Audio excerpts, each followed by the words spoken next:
Hi friends. నా పేరు Surendra. Welcome back to our channel. కొత్తగా ఎవరన్నా మన ఛానల్ చూస్తుంటే సబ్స్క్రైబ్ చేసుకోండి. అలానే వీడియోస్ నచ్చుతుంటే లైక్ చేయండి. సో 'రాజా సాబ్' ఫెయిల్యూర్ ఏదైతే ఉందో, సో సినిమా ఏదైతే ఫెయిల్యూర్ అని ఇప్పటికి అనకూడదు. ఎందుకంటే ఫెయిల్యూర్‌లో రకరకాలు ఉంటాయి. ఫెయిల్యూర్ డెఫినిషన్ వేరు. అది కాస్ట్ ఫెయిల్యూరా? మూవీ ఫెయిల్యూరా? దాని గురించి కూడా మాట్లాడతా. మొత్తానికి 'రాజా సాబ్' రిజల్ట్ విషయంలో, అవుట్‌పుట్ విషయంలో మారుతికి విపరీతమైన నెగటివిటీ వస్తుంది. సో నిజంగా ఒక్క మారుతిదే తప్ప ఈ మూవీలో, ఈ మూవీ విషయంలో వేరే వాళ్ళది అసలు తప్పే లేదా? ప్రొడ్యూసర్‌కి తప్పు లేదా? హీరో గారికి తప్పు లేదా? అసలు ఆ మాటకొస్తే ఒక్క 'రాజాసాబే' కాదు. ఏ మూవీ అయినా మన తెలుగు ఇండస్ట్రీలో ఉన్న కొన్ని కొన్ని చెప్పే ప్రయత్నం చేస్తా ఈ వీడియోలో. చివరిదాకా చూసి కమెంట్ చేయండి. ఓకే. చివరిదాకా చూసి నచ్చితే కమెంట్ చేయండి.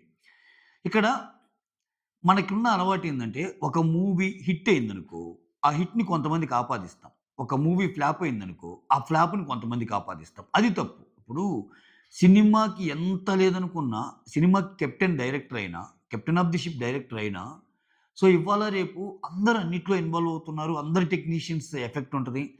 ఇదివరకు రోజుల్లోలాగా ఫస్ట్ కాపీ అనేది ఏదో లాస్ట్‌లోనే చూడటం గాదు. సో ఫస్ట్ కాపీ వాళ్ళు ఎప్పుడు కావాలంటే అప్పుడు చూసుకోవచ్చు. అసలు అంతెందుకు సినిమా షూటింగ్ విషయంలో ఎప్పటికప్పుడు ఒక నెల తర్వాత వాళ్ళు చూడాలనుకున్న టక్కనొచ్చి చూసుకోవచ్చు. ఎందుకంటే మొత్తం ఇప్పుడు డిజిటల్. దానికి ఖర్చు గూడా పెద్దగా ఏమి ఉండదు. ఎందుకంటే ఇదివరకు పాత రోజుల్లో సినిమాలు తీయటం వేరు. కొంచెం ఫుటేజ్ ఎక్కువ కావాలంటే రీల్ వేస్ట్ అయ్యిద్ది. అందుకే ఎక్కువ రీటేకులు తీసుకోకూడదు. ఇయన్నీ ఉండేయి. ఇప్పుడు మొత్తం డిజిటల్. డిజిటల్ వచ్చాక నువ్వు ఎన్ని టేకులైనా తీసుకో. నచ్చితే ఓకే. నచ్చకపోతే జస్ట్ డిలీట్ ఆప్షన్ అంతే. సో, అలా ఎప్పుడు కావాలంటే అప్పుడు. అంటే ఆ పైన ఎడిటింగ్ మెరుగులు, వాయిస్ ఓవర్‌లు ఇయి తప్పితే నీకెప్పుడు కావాలన్నా చూసుకోవచ్చు. అంటే ఒక మూవీ ఎలా ఉంది, ఏంటి అని తెలుసుకోవాల్సొస్తే అందరూ చూడొచ్చు. దట్ టూ పెద్ద హీరోస్ మూవీస్‌కున్న అడ్వాంటేజ్ ఏందంటే ఎంత లేదనుకున్నా వాళ్ళు కూడా కొన్ని ఇన్‌పుట్స్ ఇస్తారు. వాళ్ళు కూడా చెప్పొచ్చు. లేదు ఈ సినిమా ఇలా రావటం లేదు. ఈ సినిమాలో చేంజెస్ అవసరం ఇలా. నేనెందుకు ఇయన్నీ చెప్తున్నానంటే 'రాజాసాబ్' బాగా తీయలేదు. మారుతి గారిని తిడతన్నారు. ఓకే. మారుతి గారు చేసిన అతి కూడా ఉంది. అది నేను ఆల్రెడీ చెప్పా. ఎందుకంటే స్టేజ్ మీదకొచ్చేసరికి నువ్వు ఎట్టంటే అట్ట మాట్లాడకూడదు. వచ్చి నా ఇంటి అడ్రెస్ ఇస్తా, కావాలంటే చూసుకోండి. అంత కాన్ఫిడెన్స్ ఏంటి? అది అది ఓవర్ కాన్ఫిడెన్స్. ఇన్ని సినిమాలు తీసిన రాజమౌళినే ఒక ఇంటర్వ్యూలో అంటాడు 'ఓపెన్ హార్ట్ విత్ తారక్' ఇలాంటి ఇంటర్వ్యూలో ఒక్క ఫ్లాప్ తీస్తే చాలండి ఇవన్నీ మర్చిపోతారు. ఆ తీసిన ఫ్లాపే గుర్తుంటదని. అంటే ఇది, ఇది ఎటువంటి యుగంలో ఉన్నావు నువ్వు? నీ మీద నువ్వు అంత కాన్ఫిడెన్స్ పెట్టుకోవటానికి ఏంటి? అంటే జనాలు ఎలా రిసీవ్ చేసుకుంటారో తెలీదు. నువ్వేమన్నా అద్భుతమైన మూవీసు, అద్భుతమైన చారిత్రాత్మక మూవీసు, అద్భుతమైన భయంకరమైన ఈ స్కేల్‌లో మూవీస్ తీయలేదు. ఇయన్నీ తప్పులే గదా! ఇయన్నీ తీయకపోగా నువ్వంత ఓవర్ కాన్ఫిడెంట్ స్టేట్‌మెంట్ ఇచ్చి నా ఇంటి అడ్రెస్ ఇస్తానంటం తప్పే. దాంట్లో మళ్ళా నో డౌట్. దానికి అర్హుడే. ఆయన్ని ఈరోజు ఇంతమంది చేసుకోవటానికి. కాకపోతే నేనేమంటానంటే, ఇప్పుడు మూవీ తీసిన ప్రొడ్యూసర్ 'టీజీ విశ్వ' అనే అతనున్నాడు గదా! అతనికి ఆ విశ్వ గారికి తెలీదా? ఇంతవరకు ఇతను పెద్ద మూవీస్ హ్యాండిల్ చేశాడా? 50,00,00,000, 60,00,00,000కి మించి ఏమన్నా ఇతను మూవీస్ రిలీజ్ అయినాయా? మనం ఇంత మీద ఎంత స్టేక్స్ అంటే ఎంత పెట్టొచ్చు? దానికి రిలీజ్ ఓకే. నువ్వు పెట్టు.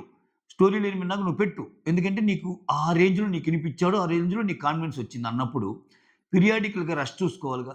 పీరియాడికల్‌గా కాపీ చూసుకోవాలిగా. పీరియాడికల్‌గా అసలెలా వస్తుందని చూడాలిగా.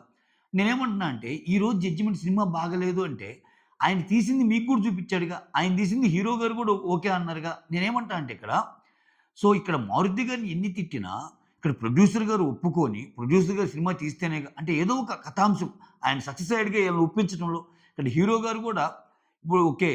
ఇతను మారుతి నువ్వు ఫస్ట్ టైమ్ నాతో తీస్తున్నావు. ఇప్పుడు నేనున్న రేంజ్ వేరు. ఓకే. సో నువ్వు కొంచెం బాగా తీసి చూడు. సో మంచి మంచి ఎలిమెంట్స్ యాడ్ చేయి. నా నుంచి కోరుకుంటారు. లేకపోతే ఎట్టంటే అట్ట తీయొద్దు. దానివల్ల నీ ఇమేజ్‌తో పాటు నా ఇమేజ్ కూడా పడిద్ది. నేను నిన్ను నమ్మి నీకు ఛాన్స్ ఇస్తాను. ఇటువంటియన్నీ చెప్పాలి గదా! అంటే ఇప్పుడు ఏదైనా జరిగితే ఇప్పుడు చూడండి సోషల్ మీడియా మొత్తం ఎలా అయిందంటే ఇదే మనం ఏదంటే ఒకరి మీద ఏసి దులుపుకోవాలనుకుంటాం. అది అది తప్పు అంటున్నా నేను. ఇప్పుడు మారుతి గారికి తప్పే. నేనేం మారుతి గారు తప్పని నేనే జెప్పా. కాకపోతే ఒక సమిష్టిగా ఆలోచిస్తే వీళ్ళందరూ ఓకే అయ్యే గదా! ఆయనతో సినిమా తీసింది. ఆ కథే గదా! ఇప్పుడు మనం జూస్తున్న కథే గదా! వీళ్ళకి గూడా జెప్పింది. ఒకవేళ వా మనం చూస్తున్న కథ గాకుండా వేరే కథ ఏదన్నా చెప్పినా గాని అందుకే నేను జెప్పింది. వేరే కథ ఏదన్నా చెప్పి తీస్తే వాళ్ళు రష్ చూసుకుంటారు. ఫస్ట్ కాపీ జూసుకుంటారు. ఎలా వస్తుందో జూసుకుంటారు. అప్పుడే నేను ఇన్‌పుట్స్ ఇచ్చి లేట్ చేయాల్సింది మూవీని. అంత వందల కోట్ల మీద నడిచేటప్పుడు బిజినెస్ నడిచేటప్పుడు చాలా మంది సఫర్ అవుతారు గదా! సో, మిగిలినోళ్ళు ఎవరన్నా ప్రొడ్యూసర్ సఫర్ అవుతాడు గదా! ఆయన థింక్ చేయాలి గదా! సో, ఇక్కడ నేను ఫెయిల్యూర్ గురించి అంటే మీకు మూవీ పరిభాషలో చెప్పాలంటే కాస్ట్ ఫెయిల్యూర్ వేరు, మూవీ ఫెయిల్యూర్ వేరు. కొన్ని మూవీస్ ఎలా ఉంటాయంటే, మూవీస్ అద్భుతంగా ఉన్నా, చాలా అద్భుతంగా ఉన్నా, వాళ్ళు పెట్టే ఖర్చు, వాళ్ళు పెట్టే బడ్జెట్‌ని అందుకోలేక ఫెయిల్ అవుతాయి. అటువంటి వాటిని కాస్ట్ ఫెయిల్యూర్ అంటారు. అంటే ఒక సినిమా చూసాను చాలా బాగుంది. ఆ సినిమాకి అయిన ఖర్చు ఒక 500,00,00,000 ఓకే. బట్ మిగిలినోళ్ళందరూ చూడటం వల్ల వచ్చింది ఒక 400,00,00,000 అంటే దాన్ని 100,00,00,000 ఆ సినిమానే అంటారు. Cost failure. కానీ ఎక్కువ మంది జనాలను ఆకట్టుకుందది. చాలా మంది చూసారు. చాలా మంది చూసినా డబ్బు సరిపోవటంలా. ఎందుకని? దానికి పెట్టిన ఖర్చు ఎక్కువ. ఇప్పుడు అదే సినిమాని 200,00,00,000తో తీస్తే నీకు 400,00,00,000 వచ్చిందనుకో 200,00,00,000 ప్రాఫిట్. డబుల్ బ్లాక్ బస్టర్ అంటాం. సూపర్ డూపర్ అంటాం. అంటే ఏంటి? తెలుగులో ఇంపార్టెంట్. నీకు ఇప్పుడు 'మారుతి' లాంటి డైరెక్టర్‌తో చేసేటప్పుడు 'మారుతి నువ్వు నాతో తీయాలనుకుంటున్న మాట వాస్తవం. ఓకే.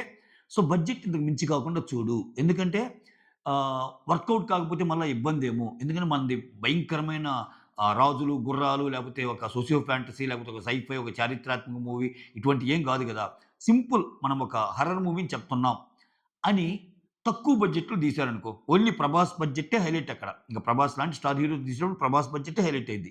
'మారుతి' గారు కూడా కాంప్రమైజ్ అవుతారు. ఎంత ఇచ్చినా తీసుకుంటారు. డైరెక్టర్ ఏందంటే అటువంటి వాళ్ళకి ఛాన్స్ రావటమే ఎక్కువ గదా! సో, హీరోయిన్స్ కూడా ఒప్పుకుంటారు. అందరూ ఒప్పుకుంటారు. సో, అటువంటప్పుడు నువ్వు తీసిన బడ్జెట్ తక్కువనుకో. ఒక 100, 150,00,00,000తో తీశాడనుకో. ఇప్పుడేమైంది? ఈరోజు first day block buster success meet పెట్టి మేము 100,00,00,000 వస్తదనుకున్నాం. 112,00,00,000 వచ్చింది గ్రాస్ అన్నాడు ప్రొడ్యూసర్ గారు. అంటే ఏంటి? నువ్వు పెట్టిన డబ్బు 1, 2 రోజుల్లోనే వస్తే సినిమా హిట్ అయినా, ఫ్లాప్ అయినా అట్‌లీస్ట్ ఆ సినిమాని నమ్ముకున్న పనిచేసిన టెక్నీషియన్స్ అందరూ హ్యాపీగా ఫీల్ అవుతారు. ఎందుకని? హమ్మయ్య! మనం దీంట్లో లాభాల బాట పట్టాంరా. Producer happy, hero happy, director happy, ఇంకొకరు హ్యాపీ. ఇంకొకటేందంటే దానికి కమర్షియల్‌గా కూడా బ్లాక్ బస్టరా? ఇండస్ట్రీ హిట్టా? సూపర్ హిట్టా? హిట్టా? యావరేజా? అనేది దేని మీద డిపెండ్ అయి ఉంటదంటే ఈటి మీదే. నువ్వు 100,00,00,000 పెట్టి సినిమాని లాగిచ్చేస్తే 150,00,00,000 పెట్టి సో 200,00,00,000 వచ్చినా గాని దాన్ని హిట్ సినిమానే అంటారు. ఇప్పుడేంది నువ్వు 400,00,00,000 పెట్టావు. స్టేజ్ మీదేమో భయంకరంగా మాట్లాడాడు ఈ మారుతి. సో ఈ రోజుల్లో 'బస్ స్టాప్' లాంటి బూత్ సినిమాలు లాంటివి తీసిన డైరెక్టర్ అన్నారు. 400,00,00,000 పెట్టి నాతో ఎలా సినిమా చేస్తారు అది ఇది అంటే అదే చెబుతుంది. ఆ 400,00,00,000 రాకపోతే ఇప్పుడు నువ్వు చెప్పిన మాటలన్నీ ఎటో పోతాయి. First day collections వచ్చినియి. 100, 112,00,00,000 అది ఈ మధ్య ఈ కలెక్షన్స్ విషయంలో గూడా తేడాలు. వస్తున్న కలెక్షన్స్ ఒకటైతే వాళ్ళొకటి చెప్తున్నారు. అంతా ఫాల్స్ ప్రెస్టీజ్. ఫాల్స్ ప్రెస్టీజ్ మన తెలుగు సినిమాలో ఉన్న ఇదేందంటే సో, ఆ క్రేజ్ రావటానికి మనుషుల మీద ఎంత డబ్బైనా పెడతారు. సినిమా మాది బాగా ఆడుతుందని చెప్పడానికి ఎంతైనా అబద్దాలాడే స్టేజ్‌కెళ్ళిపోతుంది. ఇంక నేను ఎగ్జాంపుల్ తీయదలుచుకోలే చాలా సినిమాలు చూసాం. నేనంటుంది నాట్ ఓన్లీ 'ప్రభాస్' గారి సినిమా ఇదొక్కటే కాదండి. అంటే 'ఆచార్య' సినిమాలో కొరటాల గారు, చిరంజీవి గారు తీస్తే కొరటాల గారి మీదే ఎక్కువ బ్లేమేశారు. సో, ఆ సినిమా చిరంజీవి గారు కూడా చూసుంటారుగా 'శక్తి' అనే ఒక సినిమా. ఎన్టీఆర్, మెహర్ రమేష్. ఎన్టీఆర్ కూడా కథ ఇంటారుగా. అంటే ఇక్కడ మనం చూసుకుంటే చాలా సినిమాలు అట్లా. ఒక హీరో కాదు, ఒక డైరెక్టర్ కాదు. సినిమా హిట్ అయితేనేమో మా హీరో సినిమా హిట్టు. పట్టు అయితేనేమో డైరెక్టర్ అంటే, ఆ డైరెక్టర్ చెప్పిన స్టోరీని పలుసార్లు సిట్టింగ్‌లో ఓకే చేసి కన్ఫర్మ్ చేశాకే పట్టాలకెక్కేది.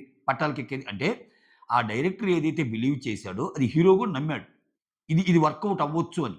అది నమ్మాడు కాబట్టి ఆ సినిమా ముందుకెళ్ళింది. కాకపోతే ఫ్లాప్ అయ్యాక మొత్తం వాళ్ళ మీద ఏసేస్తారు. అది తప్పు గదా! అంటా నేను. సో, దీంట్లో సమిష్టిగా ఉంటది గదా! పోనీ మీకు ఇటువంటి ఈ రిజల్ట్ ఏమవుద్దో అని తెలియనప్పుడు అట్‌లీస్ట్ కాస్ట్ ఫెయిల్ కాకుండా చూడాలి. ఇప్పుడు పర్ఫెక్ట్ ఎగ్జాంపుల్ 'దువ్వాడ జగన్నాథం' అని ఒక మూవీ ఉందబ్బా! 'దువ్వాడ జగన్నాథం' మూవీకి పెట్టిన ఖర్చు యాక్చువల్‌గా చూసుకుంటే కమర్షియల్‌గా చూసుకుంటే ఆ సినిమా కలెక్ట్ చేసింది మిగిలిన వాటితో పోల్చుకుంటే తక్కువైనా దాన్ని హిట్ సినిమా అని ఎందుకంటాం? సేమ్ ఇప్పుడు నేను చెప్పిన ఇందాక చెప్పిన ఎగ్జాంపులే. దానికి పెట్టిన ఖర్చు కంటే ఎక్కువ కలెక్ట్ చేసింది కాబట్టి ఆబ్వియస్‌గా హిట్ సినిమా అంటాం. అది 'దిల్ రాజు' లాంటి ప్రొడ్యూసర్స్ వాళ్ళు ఎంత తెలివిగా మేనేజ్ చేసుకున్నారు. డిస్ట్రిబ్యూషన్ హక్కుల్ని ఎంత తెలివిగా ఇది చేసుకున్నారు. ఎంత బాగా అమ్ముకోగలిగారు. ఏరియా వైస్ నైజాంకెంత, సీడెడ్‌కెంత, సీమకెంత లేకపోతే ఇట్లా. సో, వీటన్నిటిని కాలిక్యులేషన్ చేసుకొని ఒక సినిమాని రిలీజ్ చేసే తెలివితేటలుంటే సక్సెస్ బాట. మనకు దొరికాడు గదా! ప్రొడ్యూసర్ అని జెప్పి, దొరికాడు గదా! హీరో అని జెప్పి, వందల వందల కోట్లు ఖర్చు బెట్టి, లేనిపోని ఏదో ఇప్పుడు అవసరమా అండి? ట్రైలర్‌లో ఏదైతే చూపిచ్చాడో ఆ ఓల్డ్ 'ప్రభాస్‌ని' అది సినిమాలో లేకపోతే ఎలా? అంటే నువ్వు ట్రైలర్‌లో చూపిచ్చింది చూపించకుండా, దానికి ఈరోజు ఫ్లాప్ అనే టాకొచ్చాక ఇంకో రీజన్ జెప్పి, వచ్చేసి మేము దాన్ని యాడ్ జేస్తున్నామంటే వెర్రోళ్ళా జనాలు? ట్రైలర్‌లో చూసింది కనపడాలి గదా! సినిమాలో. ట్రైలర్‌లో చూసిందే సినిమాలో కనపడకపోతే ఏంటి? అందుకే నేను ఇప్పుడు సక్సెస్ అనేది అది రేపు కమర్షియల్‌గా సక్సెస్ అవ్వచ్చు, ఫెయిల్యూర్ అవ్వచ్చు. ఫస్ట్ ఫ్లాప్ టాక్ వచ్చి కూడా కమర్షియల్‌గా సక్సెస్ అవ్వచ్చు. అంతెందుకు ఇప్పుడు నీకు 100 దీనికి 400,00,00,000 పెట్టారంటున్నారబ్బా! ఫస్ట్ రోజే 100,00,00,000 ఆ తర్వాత ఇంకో 2, 3 రోజుల్లో ఇంకో 100,00,00,000 సంక్రాంతి సీజన్ బాగుండి ఒక 300, 400,00,00,000 వచ్చి బ్రేక్ ఈవెన్ అయినా అవ్వచ్చు.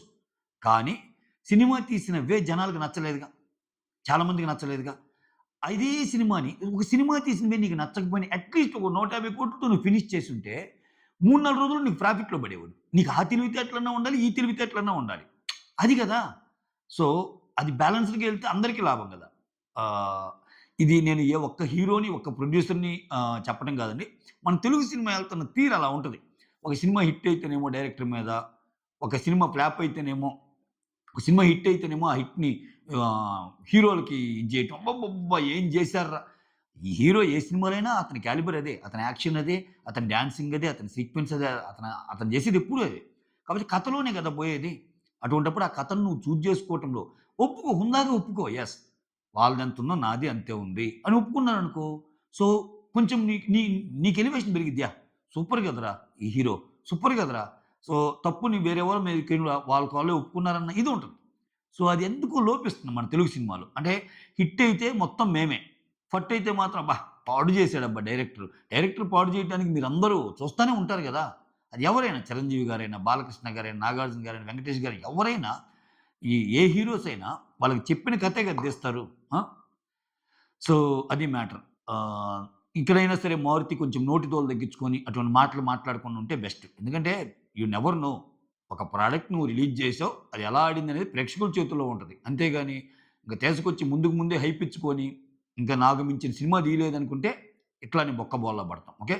That's all. Thank you so much for watching my video. Signing off. Me Suresh.